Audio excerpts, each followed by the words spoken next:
Some USAID staffers were invited to burn or shred classified documents on Tuesday.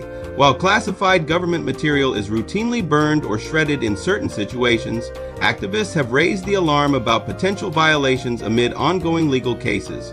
USAID workers were told to burn documents as part of the Trump administration's attempt to completely dismantle the foreign aid agency.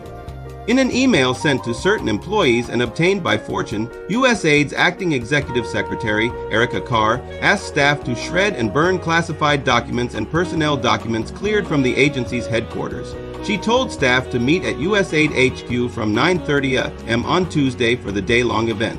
Shred as many documents first and reserve the burn bags for when the shredder becomes unavailable or needs a break, Carr said in the email. If you need to use the burn bags, do not overfill and ensure the burn bag can be closed with staples at the top. She added that burn bags should be labeled with the word secret and USAID B or IO in a dark marker. Classified government documents are sometimes disposed of via burn bags, but some have raised concerns about the directive due to the precarious legal circumstances around the agency. The State Democracy Defenders Fund, a nonprofit organization focused on democratic integrity and transparency, sent a letter to the United States Department of Justice urging it to stop the destruction of documents. We urge counsel for defendants, the DOJ, and USAID to take reasonable steps to immediately stop the destruction of documents and spoliation of evidence and instruct defendants and relevant governmental third parties to preserve evidence, the letter, sent by the organization's legal director, Tiana Mays, and reviewed by Fortune, said.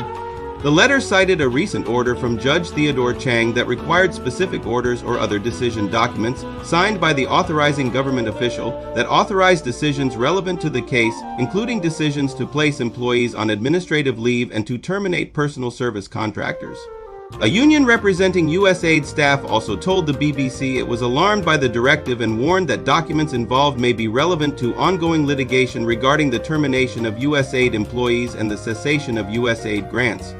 One former USAID worker, whose identity is known to Fortune, said documents may still be preserved electronically, adding that the loss of the Ronald Reagan Building, the USAID headquarters, meant there was limited space to safely store hard copies.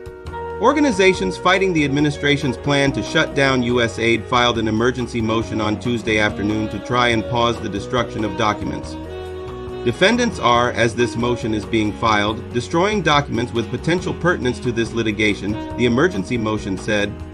Later on Tuesday, the parties followed up with a joint status report which said that the government will not destroy additional documents stored in the USAID offices in the Ronald Reagan Building without affording notice to plaintiffs and an opportunity to raise the issue with the court, the U.S. State Department and USAID did not immediately respond to requests for comment from Fortune.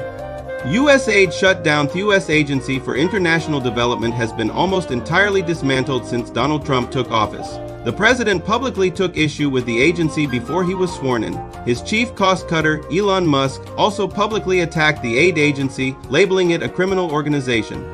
Since then, the pair have closed the agency's offices, placed most staff on admin leave, and canceled thousands of international aid contracts. On Monday, U.S. Secretary of State Marco Rubio said the government was officially canceling 83% of the programs at USAID. In consultation with Congress, we intend for the remaining 18% of programs we are keeping approximately 1,000 to now be administered more effectively under the State Department. Thank you to DOJ and our hardworking staff who work very long hours to achieve this overdue and historic reform.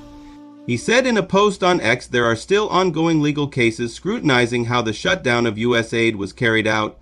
On Monday, a U.S. district judge ruled that the unlawful suspension of USAID funding probably violated the Constitution and ordered the Trump administration to release nearly $2 billion in foreign aid that had been withheld from humanitarian organizations. The decision prevented the administration from continuing to withhold aid payments, which have delayed food and medical supplies in struggling regions worldwide.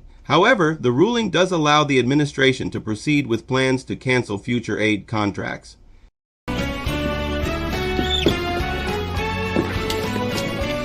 You're fired, and in case your ears are fucked, get the fuck